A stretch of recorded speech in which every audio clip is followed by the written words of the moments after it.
joke, right? Where when you go recruiting, you have like a pen, right? You take it apart and you throw on the floor. It's like, yep, that's the army. You want to join the army? That's gonna be you. That's gonna be your limb, your leg. But I was like, yes.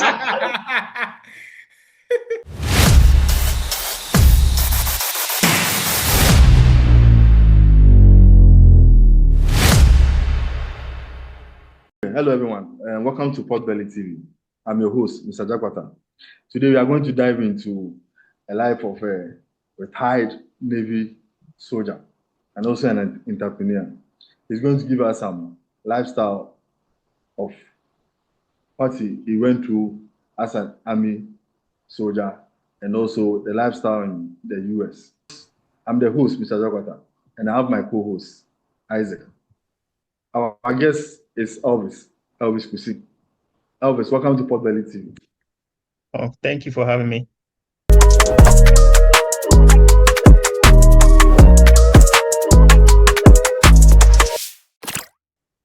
So let's just go directly. So what made you join the army? You mean the Navy? Yeah. Well, I think I left Ghana back in 2012, August 2012 precisely. I remember, getting to Arizona. That's where my parents were at the time. The first day I got there, I remember my dad, everybody was waiting for me. And I don't know if you know, I didn't really grow up with my mom and dad. So that was actually the first time I was seeing my mom in about since 1995. So Wow. that was a long time. That was a long Um, time. yeah, I saw my dad. I think my dad came to visit Ghana when we was in Ghana. That was like the first time seeing my dad. So Wow. so when I got there, they had everybody waiting for me because everybody, heard of me. They knew I'm Yeah. coming. And I remember getting there, I got sat down next to the dining table. I got fed, and in the middle of me eating, my dad's like, "Well, you here now. What's your plan?" So, so Wow.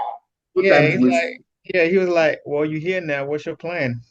I was like, I'm joining the military," and that was it. Like I didn't even get time to think about anything. I was like, I'm joining the military.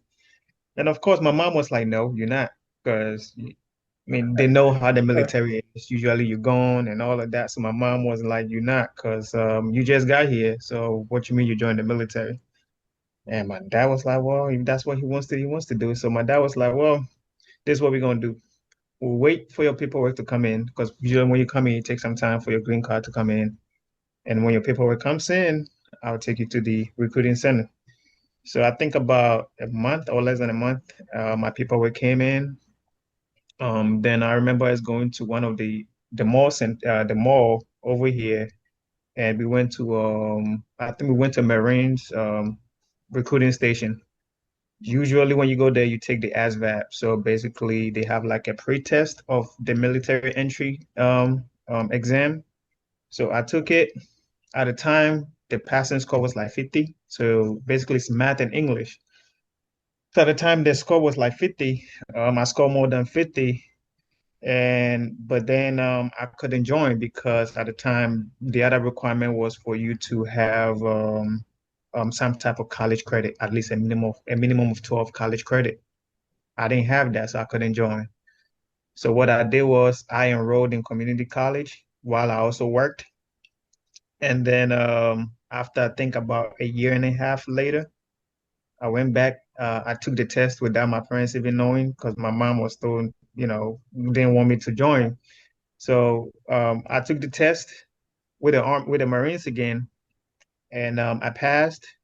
So when you passed, usually you have to wait for your shipping date. That's when we say shipping, basically that's when they send you to basic training. So I was waiting for that.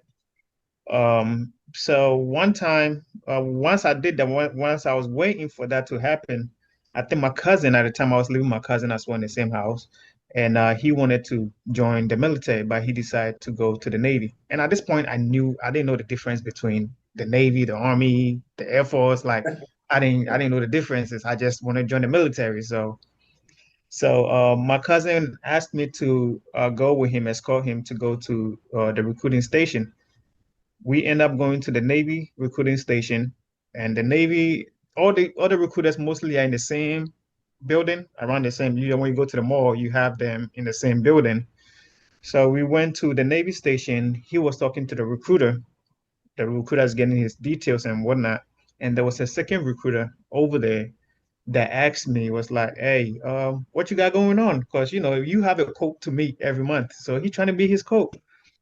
And I was like, "Well," I'm like, "Oh, me?" I'm like, "Yeah, what you got going on? You want to join?" I'm like, "Oh, I'm with the other guys." He's like, "Which one's like, oh, the Marines?" He's like, "Really?" I'm like, "Yeah." He's like, "What you score on the ASVAB?" And I told him I scored like 80. I scored 86.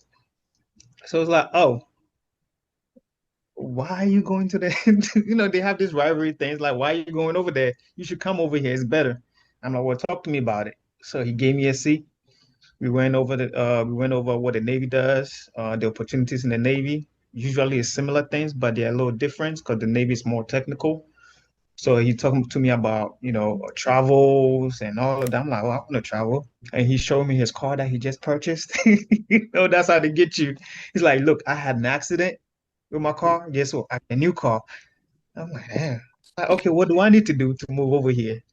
And so that's how I started. He literally went over there, took all my stuff, and then that's how I joined the Navy versus the Wow. Marines. Best decision though. Wow. So how was the recruitment and the training experience like when you got there? Well, I didn't. I said I didn't. I never got recruited. I recruited myself because I already knew I wanted to join. So they didn't. Because Yeah, at some yeah. point, I also became during the latter part of my career, I became a recruiter myself, right? Okay. And usually you chase people. You usually go to the high schools, the seniors when they're Have about a to target on your graduate, head on. because you can't. Yeah, so usually you can't really target like the juniors, and you target the seniors because once they graduate from high school, that's when they can become eligible to Okay. join, right? So mine, it wasn't like that. I walked into the station myself. I raised my hand myself. I was ready to go. So that's how it happened for me. So it wasn't much of the recruiting wasn't really a struggle. But once you join and you wait on your shipment date, there's something called well, I forgot what it's called, but it's called the late entry program, where every month you have to show up to the station to basically do certain things, and your recruiter also have to follow up with you until you get sent to basic training. My basic training was in Illinois, it was in Chicago. So until that moment before you get shipped over there, you have to show up every month for basic training. Usually you go over like the basic military, I guess, structure, the ranks in the Navy, all of that. So when you meet an officer, you know who an officer is, you know how to salute and all of that. Um, and then with that, usually you start as E1. So when you are in the basic entry program, what happens is you have the chance to rank up to E3 before you even ship to boot camp. So some of the requirements to rank up is if you have a college credit, 12 and above. At that point, you go in as E2 before you even, you go to basic training as E2. The ranking system start from E1 to E9 for enlisted.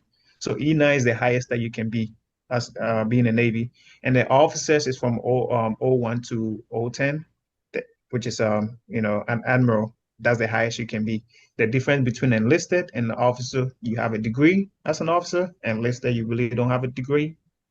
That's pretty much it. Okay. But there are some people in the enlisted that have degree, they just haven't change their path to become an officer, because officers are the leaders. They lead, the mission, they're in charge of the missions and all of that.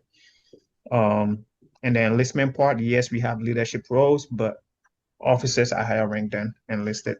Okay. Okay, so back I want to come in here. You said earlier, you didn't really understand or know what happens in like the Marine, the Navy, and all that. Can you give us a little explanation of what those three organs under the military works like?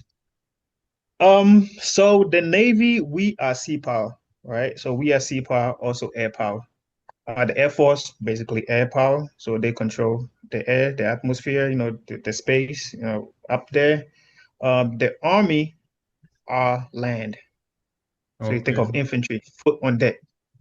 You Okay. walking, your feet getting hard and sweat and stuff. We have jokes, You need and a then big boat.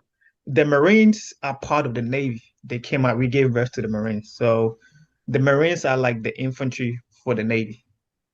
So what happens is usually when we deploy, when we're going out, because my first boat, I was on LSD, was an amphibious ship. Usually we go with the Marines.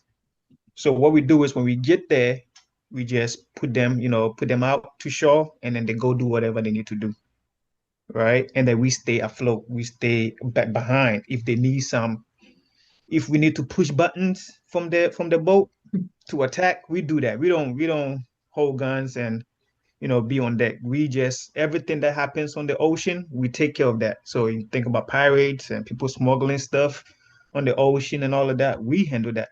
But at the same time, we also have aircraft carriers where we have these jets, fighter jets and all of that, where we can launch them from there. So we also have pilots. And we have actually, so the Air Force is more of like they have the bigger planes. They are more like commercial. They transport you here and there and whatnot. So usually when something, let's say something was to go down, usually the Navy gets called upon, right? People think it's the Army. They're not. They're gonna be butthurt when they hear this, but that's okay. So the Navy Someone gets is called coming upon. for your head. I say, oh, they will. It's an insight. So usually the Navy gets called upon, right? We respond first based on how close we are, because we're all over, right? We station all over. So we respond when we come with the Marines. Okay. So we offload the Marines. Their job is to go and suppress the whole, front line, the enemy line, basically, suppress them, then take control. Once they take control, the army comes in. Okay. They are peacekeepers. They come and stay. So when you look at Afghanistan, all of that stuff, you mostly see the army and the air force. You're not going to see the navy over there because we don't Yeah. come and stay. We come do what we need to do and we out. Okay. And that's when Because we that's watch too much movies, we think commandos and all those things are part of the armies and or they yeah. are just movie names they are using. No. So we have different commands in the Navy. So we have special forces in the Navy, which are the SEALs. So they are smaller unit. It's not a lot of them. They move in smaller unit. That's the SEAL. They are like the Navy's tap. They Okay. go do all those, stuff. And then we have in the Navy, we have thousands of jobs in there, right? So you can Okay. think of regular person, everyday job we have in the Navy. So a mechanic, that's in the Navy. I was a diesel mechanic. So I worked on diesel engines. I worked on propellers for the jets. We made our own water. So my first boat, we made our own water. So I was the guy in charge of making water for the boat. So you treat the water, you make it, you treat it, and all of that.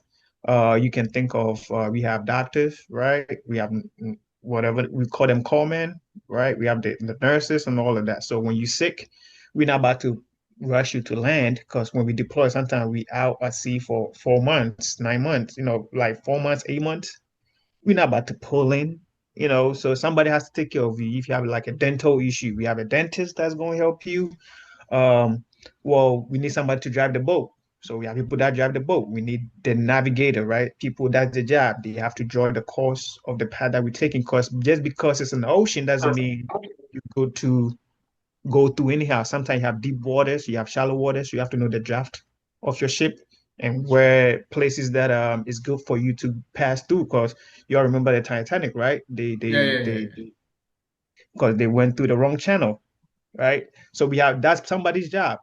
We have Sonatech, somebody listening, what's going on underneath this. We have any enemies around, so and we have people that work on the weapons, right? We have defensive weapons, we have offensive weapons. So if we need to defend ourselves, somebody needs to be knowledgeable about that. Somebody needs to service those weapons.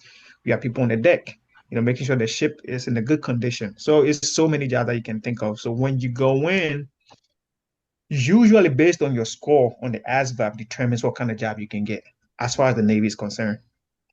So if you score low, you're looking at your options are not a lot. But if you score high, then and then we also have the subs, the submariners, those that go underneath that's part of the Navy too. They do their own thing. They stay under the radar and that.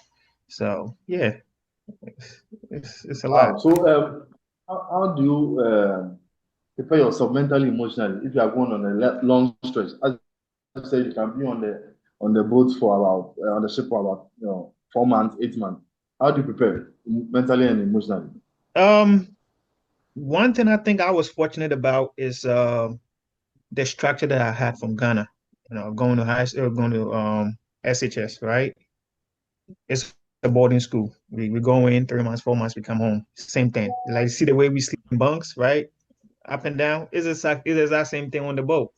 You have bunks in there. So you're in the close proximity, you learn to deal with the next person. Even though you might hate his guts, you probably don't like him. At the end of the day, we are like a floating island. You have nowhere to go but, learn to tolerate that person, learn to work with that person. But it's beautiful because you create a bond that is strong and you can't find that bond anywhere. So that's when people get out, it's hard to adjust because now you used to a certain lifestyle, right? And then what we also do is they give us breaks. They give us breaks. So sometimes we can be out on the ocean for like a month or two.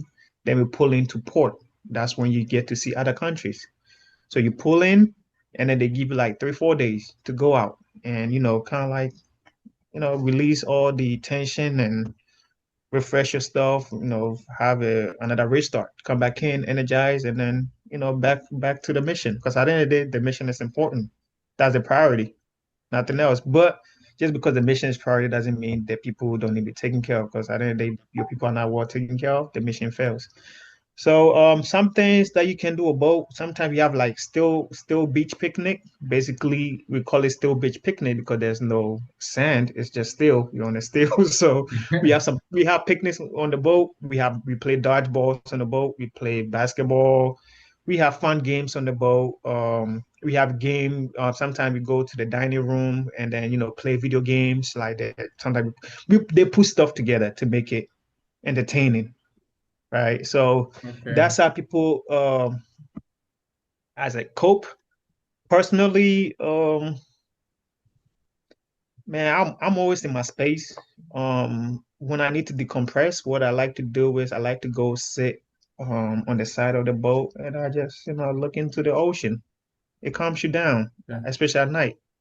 Is The it way because you are having challenging moments, or let me put it this way, which have you had very challenging moments you want to talk about in your career as an army officer? um well, for the most part, I enjoy being a Navy. Right from the get-go, I knew what I wanted to do. I knew I wanted to someday want to be an officer in the military, in the Navy. So when I first got there, what I did was I asked myself, because when you get there, they want you to have a mentor that you look up to that will kind of like guide you through, your career path. Most people tend to pick mentors that they hang out with the most because, they're comfortable with them. But I wanted to do something different. So I asked myself, at this point I knew nothing about the Navy. So I'm like, well, who on the boat knows a lot more about the Navy that can help me through my path, what I'm trying to, get to my goals, which becoming an officer. And there was one person that came in mind, which was the Navy career counselor. So the Navy career counselor basically everything about your career, everything about your career in the Navy, they know more about it. So I went to him. I'm like, hey, I want you to be my mentor. We signed a contract every month. He billed me a binder, you know, and he had his requirement. We made an agreement, and I accepted his terms, and then yeah, so he was mentoring me, but it gets to a point sometimes, as much as it gets a little political, sometimes, in every work environment. Work. There's So politics. I felt at some point there were some roadblocks that were put in front of me. They only delay the process. That's all. That's how I took it. Right. Some people give up. Like, oh, you discriminating against me. And I don't look at stuff that way. My thing is when there's a problem, I tend to find solution. Right.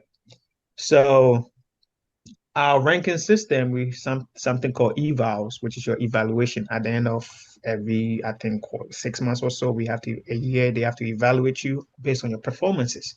It can get a little political, where if somebody doesn't like you, they give the highest rank, EP, we call it EP, evaluation to whoever they like, and that gives you points towards your exam. So to rank up, we take exams. So once you pass the exam, you can pass an exam, but you it doesn't necessarily mean that you're going to You rank up get because everything. there's a quota, right? So like my job, they can say, okay, this year we only advancing 3%. So the top 3% that score high on the test that's going to get advanced. So you sometimes you have about 200, 500 people, 1,000 people taking the exam, and then they're only ranking up 10 people or 5 people. That's So it can get a little frustrating. So people rely heavily on these evaluations to boost their score up, right? So imagine being the star boy or the star guy, yeah. in your space. Because when my space, without me, nothing was running. Because at some point I took over, I was in charge of my space. Without me, nothing, like I knew my space like the back of my hand, right? I can sit and listen to the engine and know what's going on. I can tell you exactly. I can sit and tell you, oh, I'm looking for this valve. I can tell you exactly where it's at. That's how good you want to be, especially being forward deployed. Like when you forward deployed, it's like we took pride in the work that we did. We took pride. I enjoy being an engineer. Some people don't like what they do, but I took pride in it. So it gets to a point where, you need recognition and it's like, damn, they really gave it to this person. So people can sometimes, I guess, it lowers their morale and then they give in to that and that they start becoming shitty at the job. They don't want to put in their best foot forward. For me, on the other hand, I'm like, okay, how can I get, you know, add value to myself? So what I did was, even though those black what I did, I wasn't getting the right EPs, what I thought I deserved. We all think we deserve whatever. What I did was I enrolled in college, right? So when you have a degree, a associate degree, it gives you 2 points towards your exam. When you have a bachelor's degree, it gives you 4 points towards your exam. So I enrolled in college, and I'm an engineer, right? People, I can do it. I did that. I did volunteer services, so I'll go volunteer after work, you know, and then I had my volunteer ribbon, which gives you point, right? I had NAM, so all of that, it got to a point where I even maxed out my points that I can put towards my exam because at the point I had a bachelor's degree and I had my master's degree while I'm still in. So those two alone gives me, and I had, I think, probably like four NAMs. So the max point that you can have is 12 points. I maxed it out. I couldn't get anything. So at that point, I think getting to the latter part of my career, that's when I really fell down and that's when I broke down the most because at that point I've tried to go over every obstacle that I felt was in my way. And so when I got to the end of part of my career, which I was a recruiter, I was stationed in St. Louis, and at that point I felt like I was ready to put in my officer package, right? Because at this point I have bachelor's degree, master's degree, I and I was going to the IT field because initially that's what I wanted to do, IT in the Navy, but I couldn't do initially. So what I did was I even had a job outside the Navy in IT just to learn IT because I know the people I'm going against are people Yeah. already in the field. So I need to be competitive enough. I figured even though I have a master's degree, it wasn't good enough. I needed a hands-on experience. So I had a job that I was working from 8 p.m. to 2 a.m. So Okay. imagine I go to recruiting 9 a.m., right? I get off 6, 7, because sometimes depending on how my supervisor is feeling. I get off 6, 7. And then when I get off, I run home, I take a shower. Then I drive to a different base, the Air Force base over here in St. Louis. And I was a security analyst. So I work from 8 p.m. to 2 a.m. After 2 a.m., by the time I get home, it's already 3 a.m., right? You go take a shower, you don't feel sleepy no more. So by the time I probably fall asleep, it's like 4, 5, and I'm up again by 8, 7, 8. So I'm literally not getting enough sleep. So I did all of that. Wait, let me cut in this before you continue. With the timing and all this schedule, do you have a family? Like, I mean, a nuclear family, wife, kids, No, As I think married, have kids. kids, girlfriend, no. because I'm wondering the time you are going to give to them because of I looking don't at the have this schedule. lifestyle and have kids No, and wife. you It's not can have possible. this lifestyle and survive this world, oh. I Elvis. mean, hey, you gotta do what you gotta do. No, You have to do but you what you know have to do. what? Sometimes in my life, okay, I don't know personally. Everyone has his own personal things to life, but for me, I don't. I work a little, have friends a little. Like you have to blend them together. Hmm. Just concentrating on only work and not I'm having not going to cut you, friends. but he's going to tell us about that part because there's a whole lot of questions on that part, and he knows Fine, I'm going to fine. give it. But looking at his Let schedule him is what continue. So let, is let him even continue. killing me at the So we'll moment. come to that. So we'll come to that. So Okay, okay, let but him you, continue. Elvis, Well, okay, before I we guess, come to I guess, I guess that's what makes it hard for people that have family, have kids and all of that. That's the other Yeah. part, right? When you don't have kids and all of that, when you're going, you're going. I really don't, I'm not thinking about nothing else because I don't have kids, to come okay, back to. But the people that have kids, it's a hard, like, that's why it's hard. It's hard to balance I that. get you. By the time So I was you, just, as he said, we'll come back to that. But then let me finish with the leadership aspect too. Then we can go back to it. So I mean, like, have you had like you said about this stressful shift and all that, and the mm, pressure coming in from there? Um, is it how has like mission be like? Have you had this moment where you felt so sad, sorrowful for maybe losing a colleague on the job or any mission or anything? How have you handled that? Because I know I have a friend who joined the army, and after some short while he had PTSD that he has to hmm quit the army. So I want to find out about you, like handling things about. Have you had that experience before, and also how did you handle? If you've not, fine, but if you have, how do you handle that? um, so yes, we all go through our moment. But again, the Navy provides resources for you. We have doctors that you can go see, counselors that you can go see. It doesn't have to necessarily be the Navy. You can see somebody outside, family. So in those moments, you really want to rely on resources that's being provided to you or resources that's around you. Um, with that, I would say at the end of the day, this is how the military. There's so many resources. If you don't tap into it, nobody's really gonna force you to, but they let you know it's there, right? They let you know that's one thing maybe we can improve on. Because I remember telling usually when newer folks come in, what I would tell them is I'm like, hey man, this is what I told them, advice I give them. The Navy, regardless who you are, the things that need to be done, you need to do to be useful to the Navy. They're gonna make sure you do it. What am I saying? Your qualifications. I can't just stand and watch. When we say watch, basically, like I was an engineer. Somebody has to be there to watch the engine when it's running 24/7. You cannot just abandon a post. In order to do that, you have to qualify. You have to know about the engine. If something happened, are you able to troubleshoot it? If there's emergency, what are the procedures that you need to go through to handle those emergencies? Those things the military will make sure you do it because if you don't get your qualifications, we have something called EMI where they have you stay longer hours to get your qualifications. But then there are other things that will help you once you're no longer in the Navy or in the military. Because someday we are going to put the uniform is going to come off. You're going to hang in the uniform at some point.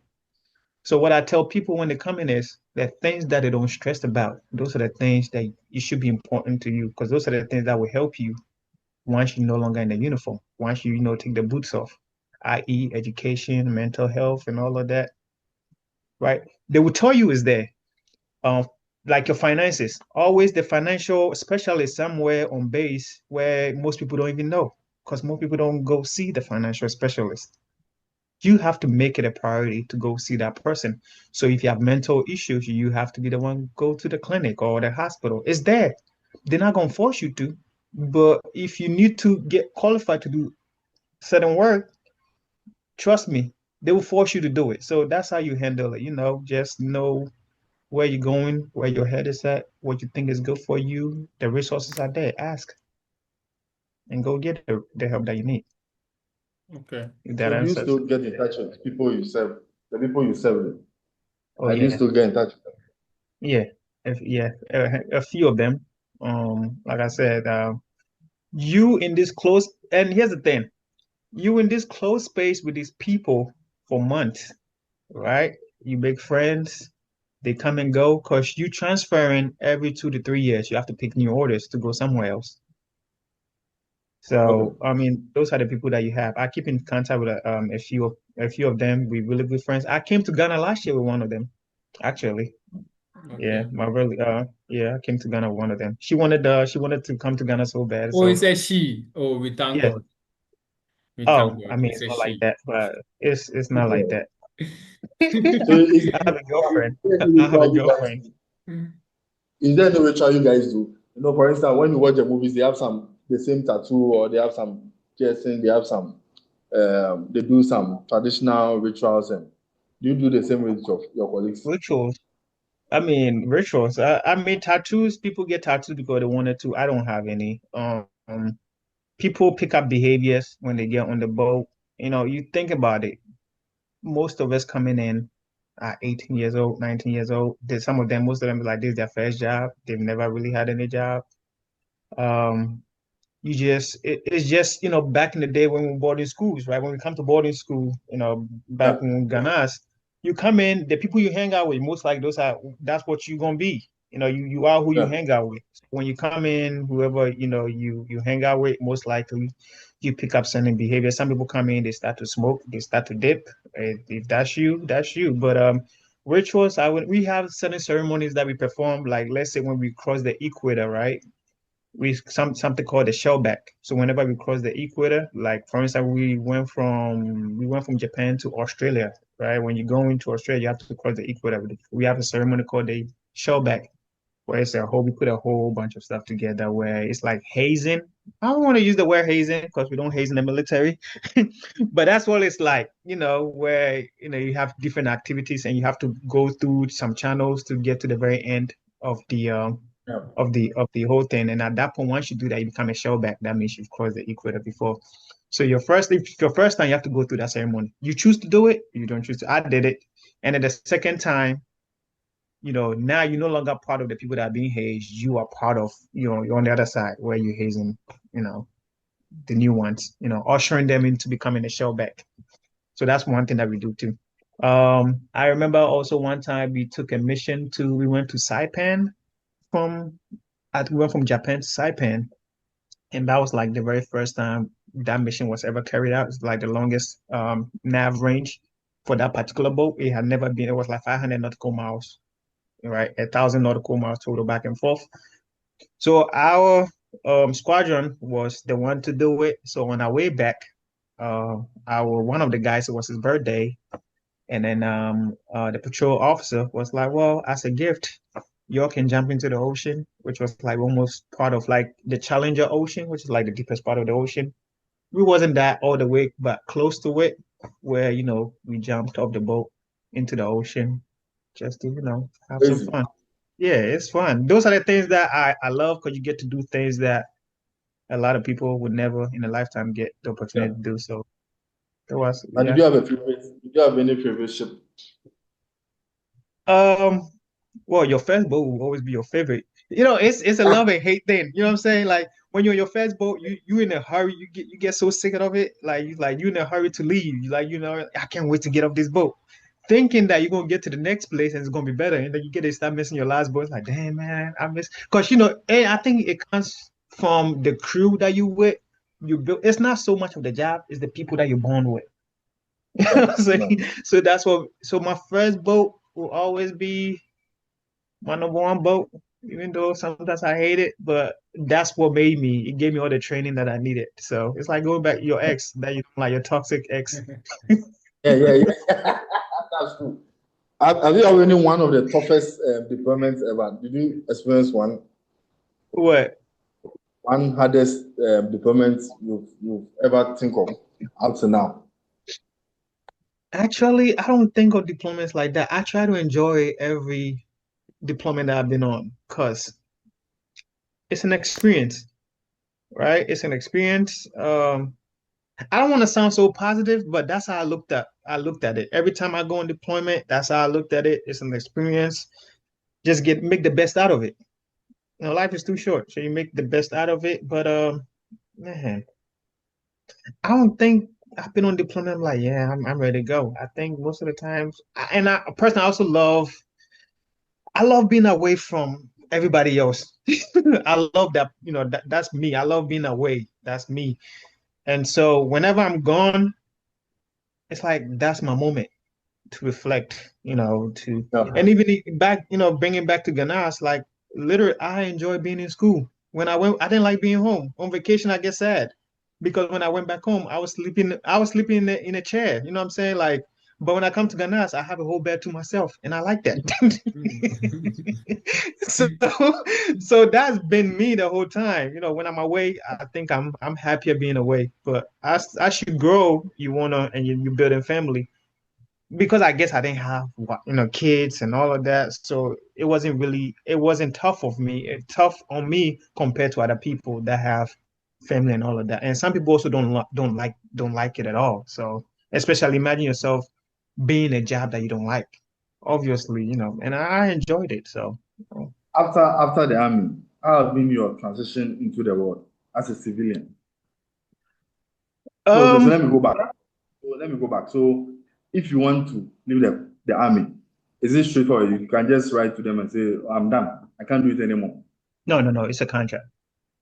Okay. So usually you sign your first contract usually is like 4 to 5 years.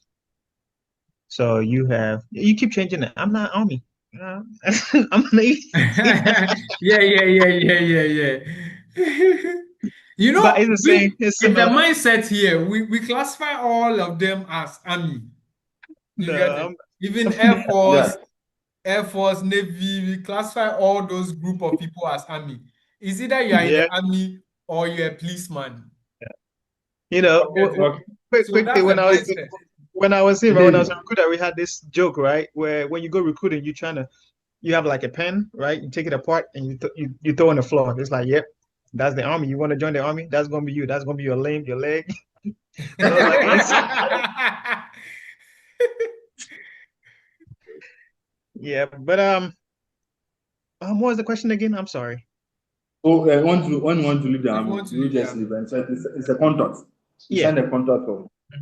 So usually initially it's a 4 to 5 year contract based on, because some people their school is really long, so they can get 5 year contract. Mine was 4 year contract. So after 4 years, you can choose to re-enlist or you can choose to get out. Other than that, you can't just be like, oh, I want to get out. It doesn't work like that. Your contract has to end. Or unless something happens. Like me, for instance, my contract was supposed to end in 2026, next year. Um, but then I got medically retired.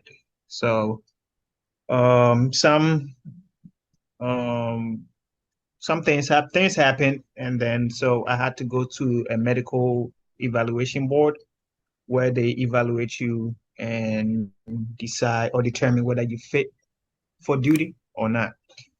Although at the time I was working at a recruiting station in the IT department, that's not my primary job. My primary job is engineer. So the Navy, we have like shore duty and sea duty.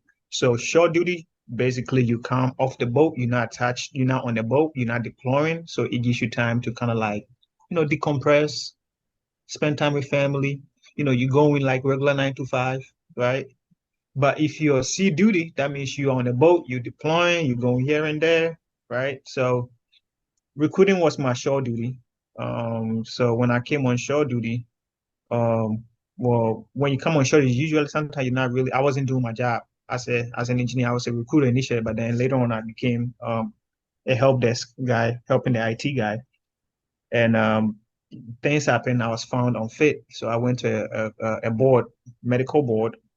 They do, you go through examination, medical examination to determine whether you fit for your primary duty. So I was found unfit for my primary duty. Then based on that, once they find you unfit, now they need to determine whether to medically separate you or medically retire you.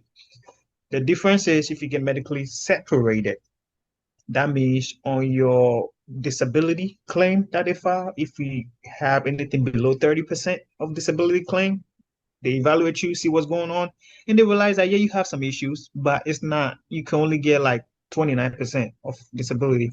At that point, they cannot medically retire you, they medically separate you. So they give you like a lump sum of money and then they let you go. But if you get anywhere 30% above, then that's when they medically retired you. The difference is when you medically retire, you still get paid to the rest of your life. And then you still Okay. get medical benefit, like other benefits like a hospital. So let's say if you're 100% disabled, you get access to the VA clinic, dental, you get paid for the rest of your life, and there are some other benefits that comes with it. Some states, you don't pay property taxes. Some states you don't pay for your car registration. So I'm medically retired. So the military will make sure I'm good for the rest of my So existence. when I see where So the otherwise. so I see okay. I don't want to talk about it. So let's just move on. So let's talk about let's talk about life after the army. So I was told, or you told me, okay, I saw your pictures of you proposing and all that stuff, meeting Oh yeah. your Oh yeah. the Oh yeah. your heartbeat. What happened next? Yeah. That was like back in 2021. Yeah, I got married and I got divorced. That's what happened. I got So married. I I'm was married coming for back a to year. you know what of the conversations ongoing that you are someone who wants to keep to yourself. So going to the army, you did the same. So I don't know why you came back. Then you decided, okay, let me find somebody because I'm a different person. So Yeah, you thought maybe you were different. I thought I was different. I thought, you evolve, because I got to a point, I got my bachelor's degree, working on my master's, I got a company, I have my own business. What's the next thing after that? You want to build, you're not going through this life just to, go through it. So the next thing is, have your own little family, start raising mini me and stuff. And it just didn't work out. I guess I was still toxic. So Wow. You can't be Do you I, think, toxic do I, you think, when I, proposing I on a still had grown, mountain. yeah, I still When had growing proposing to on a do. mountain, you can't be It toxic. wasn't a mountain, it was a cliff actually, looking over the ocean. It was yeah, beautiful. And I yeah, it told was I told them beautiful. all, I remember telling them I'm like the reason why I chose that place was because if she had said no, I would just, Spartan, the whole Spartan the whole Spartan. The mom was like, Was no, she, you was she would also not. in the army? Was she also Her in Navy? She was in the Air Force. She's still in. Yeah, she's in the Air So Force. is it because maybe you both were in the army together, that Nah, lifestyle, or just personality nah, based? I was the one that being stupid. That's all. I was stupid. I did stuff I wasn't Yeah, supposed to I'm taking the fall for them. I know. I have to be tough. Men, no, the toughest men. Romantic men always take the fall for a field Now, marriage. it's the truth. It's the truth. She was sweetheart. She was really sweet. It's the truth. It's on it. God on it. She didn't even want it.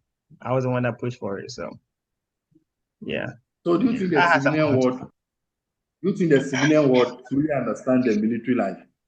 As in when you being a civilian now. Me being a civilian, um, it's an adjustment. It's an adjustment because think about it. You are in this institution where you only control a few things. You don't control much. You only control what I control when I wake up in the morning. Your routine is similar. It's not much of a difference, right? I woke up in the morning, right? I know if I have watch, basically I'm going to the job. Probably, let's say if it's 6 on, 6 off, that means I go on for 6 hours. I get off 6 hours. Somebody takes over. So I know when I wake up. Usually I wake up like an hour early, go shower, go eat breakfast, right? Then go down the space. We leave the guy that's over there. They go back in. They take a shower. They go eat. They go get some sleep. That's the routine. I'm not doing anything else, right? I do that all the time, every day for 9.5 years. I was in for 9.5 years. So you do that. And if I need dental, somebody's scheduling the appointment for me. Somebody's telling me, hey, you have dental. Somebody's gonna remind me, hey, you have dental. Hey, go to your dental. If I have something else, that's somebody else's job. That's not my pay. If I have an issue with the pay, I go tell the person I have an issue with my pay. You fix it. That's the job. I don't, you know what I'm saying? Like all I care about is my job. I have to be an expert. I have to be an expert of what I'm doing. But the civilian world, when I got out, now you gotta make sure you pay your insurance, your medical insurance, following up on your appointments, making your appointment. I've made so many VA appointments. I lost count. So, you know what I'm saying? That And was a some previous people, soft life. yeah, Previous soft life. I say the military, they think it's hard. It's not that hard. Well, I don't think it's hard. I don't think it's hard. Well, it's hard in certain aspect, but as far as it's just you know the routine. Nothing's gonna change. We are just scared of explosions. Oh, that's not my job though. I was an engineer, man. I Yes, worked on yes. engines. That's Yeah. somebody's job. That's Explosive somebody's job. ordnance. That's not my job. Yeah. That's why I But didn't how go to the many army. how many countries can you say you've traveled joining the military? Oh, over a dozen. Over the, my first, I think my first 2 years, I had been to I went to probably like 10 countries in 2 years. So I've Mm. been to over countries that I didn't even know it existed. Saipan. Have you heard of it before? Side. Is it Asian, one of Saipan. the Asian countries? Saipan. It's by Is it an Guam. island? Oh Yeah, no, it's an we island. know the countries on the map. That's all. Yeah, I don't know. I had never heard of the first time I heard of Sri Lanka before Sri Lanka became Sri Lanka because of the Chinese story. Yeah. You know, I had Yeah. already Yeah. been there. I had never heard of it. You know what I'm saying? So, you go to all these places and In I've all never heard of. in all these ones, which one do you say had a memorable time being Oh, there? my favorite, Your Thailand. favorite country? Thailand. Where? Thailand is my favorite. Why I why love will you Thailand. say it's your favorite? Is it because of Man, the water? not just that. It's not expensive over there. I think Ghana is even expensive than to live in Ghana is expensive than Thailand. At the time when I went there, I remember my first time we pulled into Thailand, I was with my friend that I came to Ghana with. And we went to the ATM, we pull our cash. I think at the time I pulled out $500 because I'm like, oh, we buy, I don't know. Man, kept spending the money. I thought I had so much money. It felt like I had millions of dollars for real. It's cheap. At the time, $5, you can get a full meal. This was back in Wow. 2015. Wow. And then after that, I went back again. I've been to Thailand probably like 10 times, 11 times, I think. Some like I go on vacation over there. Sometimes I go vacation over there. It's cheap. Like, you can go on a cruise, like have VIP section where all you can eat. They give you snorkeling gear and all of that for $100. I can't get that in Miami. So Wow. I love Thailand. It's a lot to see. So many mini islands over there that you can go to. You have Krabi, you have what's it called? I forgot the names of them. But yeah, you have these little islands where you can get on the ferry and it takes you there. When you get there, you can hire a moped for $10 for the whole day. You don't even have to Wow. fill up gas. Or you can get them your Even ID. Ghana, even Ghana, you can't have that. You Yeah, can't have it. $10 the whole day. Moped. You see, the whole day, drive the whole island the whole day for $10. Wow. Ghana, it will be $25 for 2 hours. Yeah. Yeah, so I love Thailand. Go on jet ski, go on jet ski. Yeah, I love Thailand. Any of That's them I you think had some cultural shock? I God willing, we're going to Thailand next year. If my boss is buying tickets, why not? Yes, Can I say no? Thailand, Thailand, Indonesia. It's nice too. Also, Indonesia. For Indonesia, there, it's my one of my yeah, you list. should go But there. I've seen what. Just Obviously, that I can't what I'm say no scared is when my boss says we should go. Bali. And Hey, he's I buying mean, tickets. Well, what am I? Who am I to say no? he's the CEO now. Who am I to say no? I just have to women that we are follow. scared. I just But I have end to up sleeping follow. with guys. Oh no, I mean you know it. They're not Say hiding you it. will sleep So with there's this guys. there's this street, right? There's this street called the Walking Street, and they're there. I mean, you go to the Walking Yeah, Street. I've seen it. Yeah. That's in Pattaya. Yeah, the Walking Street. I mean, yeah. I mean, yeah. I mean, if you want to do that, that's you. But hey, they're not hiding it. They're not lying to you. So you know Yeah. what's up. We have a story. One of our guys that we went there end up doing that. He's like, "Oh, I was drunk." I'm like, "All right, we give you a pass. Maybe you was drunk." We went there the second time. This man did the same. I'm like, second time, you really No, like no, no. it? He enjoyed it. He enjoyed it. Yeah, I'm like, for the second, yeah, man. You go to this place, yeah, wild stuff, man. We had some good times. You have these open bars, I had, and I had this crazy story where one time we went to Sri Lanka. This was back in 2019, Easter Sunday, where there was a bombing and all of that stuff. I don't know if you remember. There was like 10 bombs that went on in Sri Lanka. They blew up churches and hotels and all of that. So my squadron, we was on a mission. We happened to be in the middle of that, all of that. Man, that day, man, I believe in the United States of America that day because they had a private jet flew in. They had a jet flew in.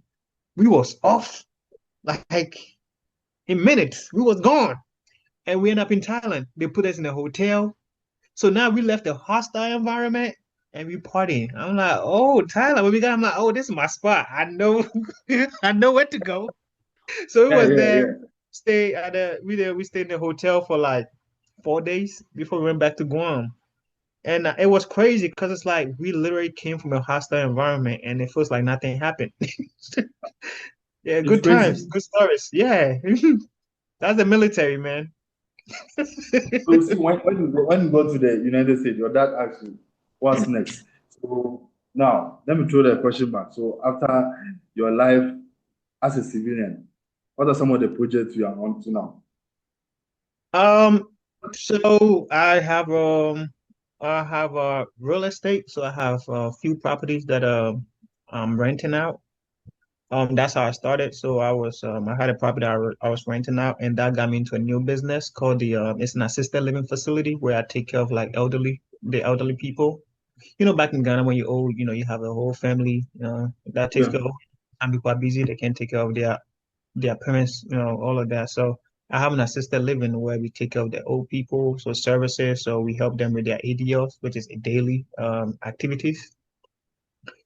So bathing, feeding, medication reminder, and all of that. So it's still in the real estate world. It's still real estate, but the difference is, so my other property that I have, I'm renting the entire unit for one person, right?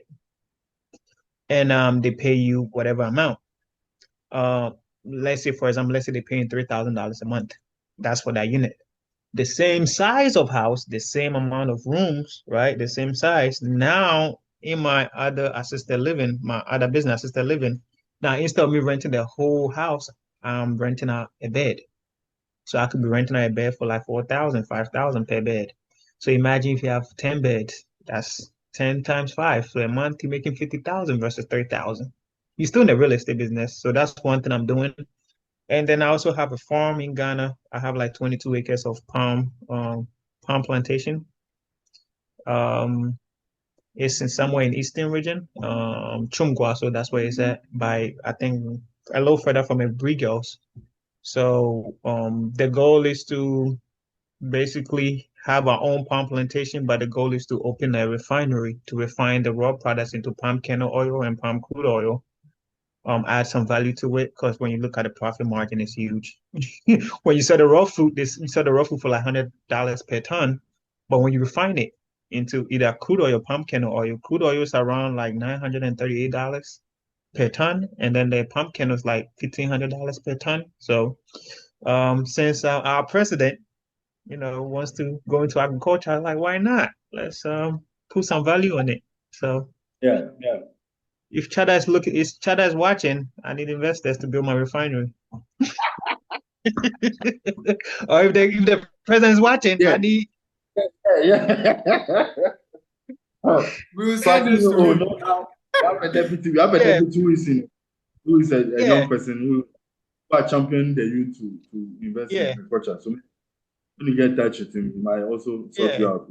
yeah. Our Because current deputy agric minister is doing well, so I've been hitting him up on Snapchat. I sent an email. He's not responding to me. he's not. Don't Yeah, worry, we'll Mr. chase him. Jamelo, We'll he's chase not. him to respond. He's currently in No, Canada, so because we're doing. Yeah, I saw that he's in Canada yeah, because so I maybe saw he was on an event. But we're doing yeah. something different because when I came to Ghana, I did some research. I went to some of the farms over there, the bigger ones, Ghana oil palm plantation. I met with the one of the managers over there. He wanted to offload. We can offload it to him because they have a refinery, but they have over 400,000 hectares of land, also something like that. And something we wanted to do different was we wanted to maximize our revenue, our profit, because we only have 22 acres. 22 acres, you're probably making like maybe like what, 33,000 tons a year. But what happens to the land, the bare land, Yeah. underneath the trees, what happens? So what we're doing is we're doing intercrop, we're doing crop rotation where we also planting leguminous plants like cowpeas, beans, chili pepper and stuff like that to want to control the weeds. So we're not spending because that's where you spend most of the money, weed control. So we growing right now we've grown like 1 acre of peanuts, granuts. And the reason is we didn't have enough fund to kind of like grow the entire hectare. So we only did 1 hectare or 1 acre. That way, whenever we harvest, we don't plan on selling it. We plan on using those product, the seed, to grow the entire 22 acres. So that I think you can harvest. It takes 3 to 4 months for you to start harvesting. Once we harvest, now we can use that revenue to sustain ourselves while we also introduce nitrogen to the soil and then also do weed control. So, that will help us afloat. So we're not just putting money in, but so that's what we're trying to implement to do different than what other people are doing. So far, the two business, how many employees do you have so far? Ghana, I have 4 employees. Um, my brother, my older brother is an employee, and his 2 other friends, and then we have a local guy that kind of like he's our eyes and ears because they can. It's like 2 hours drive from Accra to over there with traffic. Well, if they're doing a funeral, then it becomes like 6 hours. 12 hours. One time they made me miss. I was gonna go meet somebody to sell some product to for the first time, and I missed it because a police officer had died. When you climb the mountain, when you go to the bridge, when you climb that mountain, so Crazy. they blocked the whole. Some people were burning their clutches. They need to stop. Yeah. But yeah, so I have 4 in Ghana. But then what we also do is we employ the locals when it's time for us to weed. We employ the local, usually like about 10 to 12, where they clear the land. And also, what we're also doing is we also try to incorporate the prisoners, the ones that are about to get out and stuff like that. We go talk to the prisoners, and then they leases some of them, and then we pay, and then so that's what we're doing. So that's something I want to look in the future where I don't think we have a rehabilitation kind of like to get those incarcerated back into society. We don't have any programs for it. So one of our goals is to incorporate that where we can have a program where we can fit them in when they come out. At least they will have some sort of a skill, you know, to, They, to they give do, them they back. do, they do it though. They do it though in the prisons. Oh, They okay. have this kind of skills. Some are into tailoring, some are into Mm, barbering, some are into metal fabrication and all those yeah. stuff. Okay. They, That's they good. do it. So And we're trying to. there's a man who is doing very well. Crime check, Yes, crime check, crime check. crime check. Okay. He's also Yeah, maybe I doing can get well. with him. Yeah, I can get with him and then Yeah, see yeah, how we yeah. can. If you Yeah, want yeah. to do something That's it. like that, Yeah, maybe we that's what. can. Yes, he's very good. He's doing a very good job. I've been You can check watching up on him. him. It's on Yeah, Facebook. It's on he's Facebook, on so you can check Facebook, on him. so we Yeah, it's can. just that these people, when they're big, when you hit them, they don't really. Because, A plus, when you hit him up, he has a bot responding to you. This automated response, all of them. I'm like, Yeah. dang, I'm Yeah. like, I think those who assisted them to create those social links are the issues. It's like the bots, you have to communicate with the bot for a long time before getting into him. yeah, But You know I'm the like, whole the whole thing if it's about is this. contact, maybe we can try get some contact for you to get I straight need to some, him. man. Yeah, Because so I have that something big. Because right now, the factory alone, if I build a factory, I'm looking at 75 people. That's employment to, Chumguaso. And I already scouted the place, right? So the first thing I did was I scouted the place. I saw their clinic. That's the first thing I looked at. Because I was like, well, if I'm going to have employees and let's say something were to happen, somebody get bitten by a snake, how are we going to get there, to the hospital? And from here to Accra is already 2 hours minus traffic. By the time we get to hospital, you'll be so there. in the future, I want to give back to the community. The first thing probably build a hospital because the one that they have there is not up to standard at all. Okay. So low. So Yeah. We can look at this as well. yeah. So let the CEO do his job. Mr. Jakarta will do Your, your his people, job. your people are in power now. Give Yeah, me give Mr. me some Jakarta's links. people are in power. And I'm also into IT, so you can get me to the Minister for Information Communication, whatever. What's his name? Oh, This South although Jata. Sam Jack. I'm saying, you know, I do IT as so well. so I'm a you cybersecurity see when analyst. So when Sure, sure. How will you advise someone who wants to join the Navy? What are some of the advice you give them? Man, I don't like giving advices because one, I'm terrible at giving advice.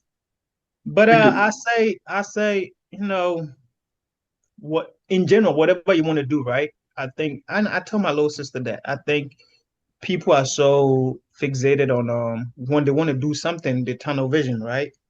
I want to be a pilot, but understand that the path is not straight. Sometimes some people the path is, it's a straight trajectory, right? You can some of us, many of us, we have to, go under a tunnel, like the tunnel that you go through when you go into Tema, right? Yeah. Come up and then go through the that's how it is. But somebody I want to be a musician, that's what they want to do. No, I want to be an architect. I didn't think about it joining the military. But when I was a kid, I did those fire cadet and all of that. When I came to high school, I didn't do all of that. I didn't know it would take me back to my roots, right? So whatever you're trying to do, I would say understand that there are many paths that leads to it. Don't just focus because you want to do that. You just want to invest your time. If it's not working, like for instance, to make sense, I want to be an architect. I became a CNA, right? I was wiping butt in the state. That's my first job. I worked at Amazon in the warehouse while going to school. I worked on planes, cleaning planes, right? And then right after that, I became a dispatch, and then I joined the military. When I became military, I wanted to do IT. I couldn't do it. They made me a mechanical engineer. So guess what? I took it, learned everything I needed to learn, but while also going to school to do what I really wanted to do. So when it all came together, now that I'm in a place where financially I'm good, financially I'm in a good financial situation where I don't have to stress about anything. Now I did Can apply to change go your back to view. school, right? I went back to school to apply for architecture, which I'm going to University of Houston to do architecture, master's in architecture. Now I can enjoy doing that because I don't have any pressure on me because I put all these things in place to, help me get to where I want to get to. And recently I was looking at like the payment, the salary for architects, and it's not near where I'm getting right now being a DevOps engineer. So I'm like, damn. But it's not for that. It's just I just enjoy being creative. I was a visual art student. I enjoy being creative. I enjoy, creating stuff from a thin air, you know. So if you want to join the Navy, once you get in, understand your whys. Why did you join? Where are you going? Where are you going with that? You're not going to be in the Navy forever. So once you join, stay focused. It's hard to stay focused, but stay focused. Understand why you join, where you're coming from, and where you're trying to go. And it doesn't have to be all. It could be a stepping stone. For me, the military, did I wanted to stay in for 20 years? Yeah, I wanted to do that. But life also happened. So while I was living in, I was still building blocks around me. So when the time came, I wasn't even prepared to get out. The neighbor was like, hey, you can't be no more. Before I got out, I already had things in place. Was it scary? Yeah. But then it's far, far better than not having anything at all. So just know why you're doing it. Um, no, make the financial, Yeah. the career specialist your best friend. That's what's going to help you. Yeah. What's the So, age range with the army? What's the age range? The 18 to Navy, the Navy, I think the cutoff point is like 42, 18 to 42. oh, maybe I can join now. Yeah, you can. Can you Okay. do, how many push-ups can you do? Yes, my belly might be the problem, but I'm gonna have to, I'll try. I'm gonna have to tape you because you got some belly. So your, I'm gonna have to tape you and see, you are the recruitment, so you should recruit I'm him. a recruiter. That's what I'm He telling you. said, So cut his stomach. I can do what's 5 your push-ups height? for now. What's your height? How many push-ups do My I height, need to join the army? It my depends on your age. height, No, I'm really tall. currently, how Well, many do you think? Maybe it let's say depends. I'm 40 years. 40 years, you probably doing like 30 push-ups. Or that's an average I can push now. Okay, so that's what I'm saying. I don't know if I mean, my we still height, I'm definitely. saying it. This The guy only thing can that push will his push me back, stomach. His stomach, he can't my even tummy, push it. my tummy He will be can, the abstract. At least I can do Can you do everything. can you do crunches? Because that's what they do So I can now, do, right? I can do, I can do. Can you do can you do planks? Can you hold planks for 2 minutes? Can you do planks? Oh yeah, I can. Yeah, that's I those are can. required. You do planks. I think planks for 2 minutes. Push up depending on your age. When I joined, I think the minimum was for me was like 52. I think so. So the That was younger years you back. are, the more you do. The older you get, the less you're doing. And then you have to run a mile and a half in I think based on your age, 4 minutes. I think 40 minutes or so, 12 minutes, Wait, 12, a I think mile and a 14. half in Mhm. kilometers is how many? Man, I'm not good with math. I was a visual student. So Yeah, yeah, yeah, yeah. you do the True. conversion. He's a math guy. He's a math guy. He should do that So you calculation. do the conversion. I'm pretty sure you did elective math. I didn't never did elective That's what math. you have to say. You was a business student too, though. Anyway, Elvis, yeah. Thank you for your service, yeah. Yeah, And it of was a course. nice conversation. We appreciate you, yeah. We thank you for giving us the insight, and I think our viewers really love it. And it will take one or two and advise themselves. Those who are in the States who also are thinking what to do next will take it from here. They'll ask themselves why and why they have to do that. And I think you guys are one of the big guys doing this. I hope our Ghanaian people might also take one or two from this, and especially the business wise side, because you have only a few people doing this after the. I don't know with our they don't. I'm not sure their contract. Anyway, maybe I don't know. Because people come in the service, they serve hard till they go on retirement. Yeah, So minimum is 20 years to retire. okay, Yeah, okay. some So people do. I've seen great people. They're okay, still thank doing you. it. Yeah, Yeah. sure. Elvis, So I've thank done you your for coming. calculation. That's 2.7 kilometers. For how many And minutes? depend on your age. But I can do that. No, like For 12 minutes, I within can 12 do four minutes. kilometers in about 30 minutes max. But I even do Okay. lesser than 30 minutes. So, see, 4 kilo. listen. Now we don't care about how many you can. You know what? We don't care how many you can run half a mile in 1 minute. At the end of That's the, at the end of 12, 2.4 miles. well, at the end of 12 minutes, based on your age, at the end of your age requirement, you have to run a mile and a half. So you can start strong. Finishing is the hardest part. And also the Yeah. military, Navy, you have to know how to swim. So I forgot to add that. You have to know how to Okay. swim. Do you teach or I have to learn it before coming? Because I'm trying to join. I'm thinking Well, about joining. well, when you go to basic training, right, they will teach you, but I don't think that's the best place to learn because because usually you have about 30 trials to pass.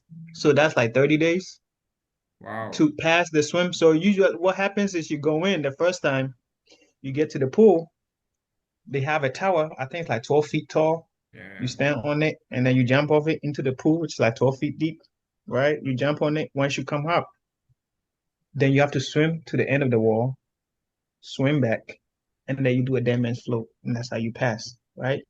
But mind you, when I was going, I didn't know how to swim. But before that, I almost drowned before I even went in. So I had a neighbor at the time. I had a neighbor that, she was like, "Hey, I heard you going to the Navy." I'm like, "Yeah." Like, do you want to use my? He's like, "Do you know how to swim?" I'm like, "I'm learning." He's like, "Do you want to use my pool?" Because she had a pool at her house, the back way. I'm like, "Yeah, sure." So she was nice. So one time, I grabbed my little sister, and my mom went to the pool trying to learn how to swim. I was doing so good, right? Until I got to the middle and I panicked and I started, drowning. So the funny thing when you're drowning, I'm trying to jump up thinking I'm on a solid plane, but the whole time it's liquid. So how can you jump? So I'm trying to jump, and that's how you die because you're using too much energy. So I'm jumping, and then my little sister and my mom think I'm playing because this whole time I was doing so good. So they thought I was playing. Mind you, my mom cannot swim. My little sister cannot swim. The Wow. middle It was of the pool scary. That's a drowning. lot. Yeah, so they have this bar, this thing that they used to clean the pool. So my sister gave it to me, I grabbed onto it, and then she pulled me out. So imagine right after that, I shipped to boot camp, and then you get to boot camp, basic training, and they tell you jump off of a tower 12 feet to jump into a 12 feet pool. You tell me how that makes you feel. And if you're ready, if that condition, you be ready to learn how to swim over there, that's up to you. So That's up to you.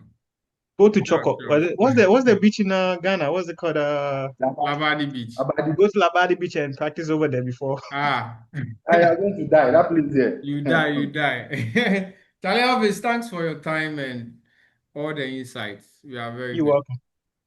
Sure. Of course. So see you on another episode. That's All right. Yeah. I'll be waiting for my All right. contact. That pot belly. Okay. Okay. So, Presido, over to you.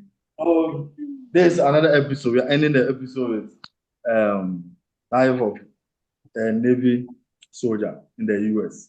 His name is Elvis Kusi. And I hope you learn one or two. So if you want to join the Navy, we've got all the insights here on Port Belly. Catch you on the next episode. We are out.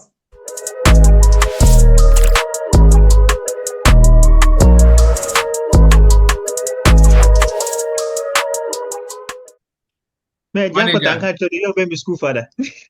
The school father with the big tummy. Man,